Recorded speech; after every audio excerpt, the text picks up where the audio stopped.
在金融重镇上海，自中共躺平以来，重症和死亡病例持续暴涨，各大医院挤满了患者，医生也要带病上岗。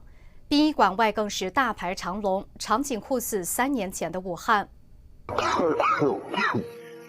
见面礼仪是见面咳嗽可以的，现在就这个情况，你看，所以急诊科就忙不过来啊，每天大量病人就这都放着了，没办法，而且 ICU 新开了2个 ICU， 也床位不够，所以就很可怕，炼狱模式。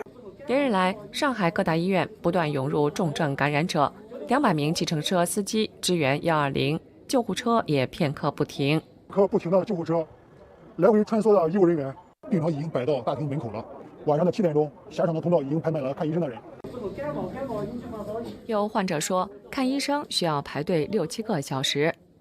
上海的疫情很严重啊，就是蛮严重的，很多消息其实都是被封闭的嘛，就是老百姓都不知道。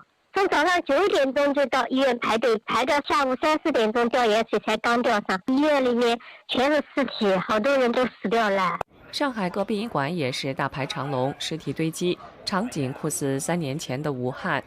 上海现在所有的殡仪馆都是排队烧都来不及烧，拉尸体都来不及，就跟3年以前那个武汉差不多的。那个黄牛卖烧尸体的那个号都卖到几万块一个了，现在墓地也卖得很贵的。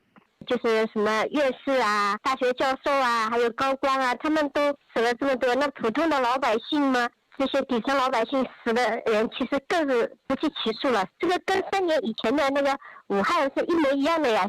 日前，一则某地尸体堆积的视频在网上热传，这里面全是，太吓人了，上面还有。中共疾控中心报告却称，周四新增死亡病例5例。自去年12月份以来，官方公布的死亡数据总计31例，与实际情况相差悬殊。